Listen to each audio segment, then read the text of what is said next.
what can I really say about CatDog? It was fun because it was weird. Now, it's actually pretty funny. I kind of remember when it aired, but I don't quite remember what my thoughts were. I always kept wondering, how do they poop? How'd they poop?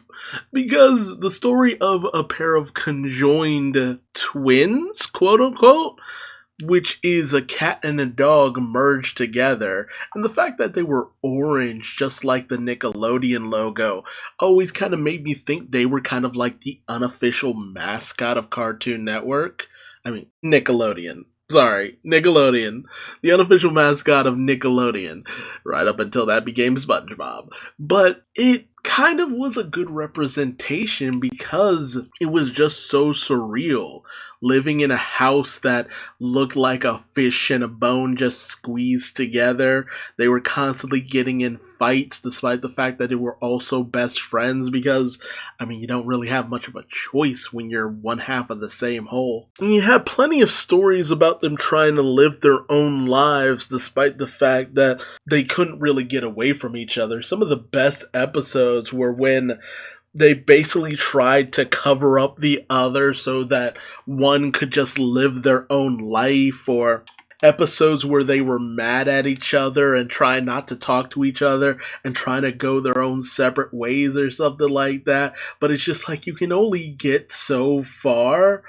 There were episodes where they just stretched their bodies to such absurd lengths that you were wondering, eventually this is going to snap back and you're going to meet each other in a very violent way. So it was only a matter of time. It was very similar to the Angry Beavers to a certain extent, but that kind of stuff makes for good watching. You have the smart one, you have the dumb one, and they worked well off of each other. Rarely did you ever have an episode that was out and out bad. I was about 7 when it came out, so I was definitely within the target demographic and all that. Although I was always kind of shocked that the 4th season was the entirety of the great parent mystery of who CatDog's parents were, and that was pretty fun. I didn't really get the answer that I wanted, but it was still a fun movie all in all. But I thought that was the end of the series, only for me to find out there were a few more episodes after that. And I do remember watching the final episode, and I had no idea it was the final episode. It's kind of odd, but the series wrapped up well enough. There was always the question of CatDog's past, and we got the answer. Now, does this series ever need to return? Oh, please, no. Not at all. It had its time in the sun. You told every story you could conceivably tell about it.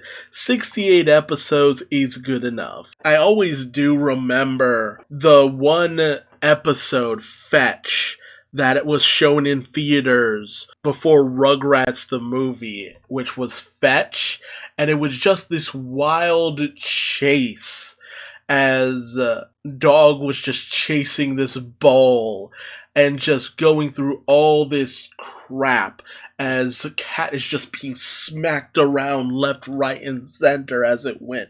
And that was the best thing about the series, was the slapstick. Honestly, a lot of the slapstick you used to get in cartoons and animation, you don't really get too much of that nowadays. But it was a fun show overall. It had a kind of dark sense of humor that I always kind of appreciated.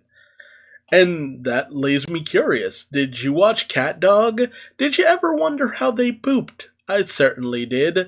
And the logistics behind it, well, it ain't pretty, friend. It was a weird bit of a absurdist comedy that just kind of worked for a good long time. And I'm not mad that it did. But I am curious, did you watch CatDog?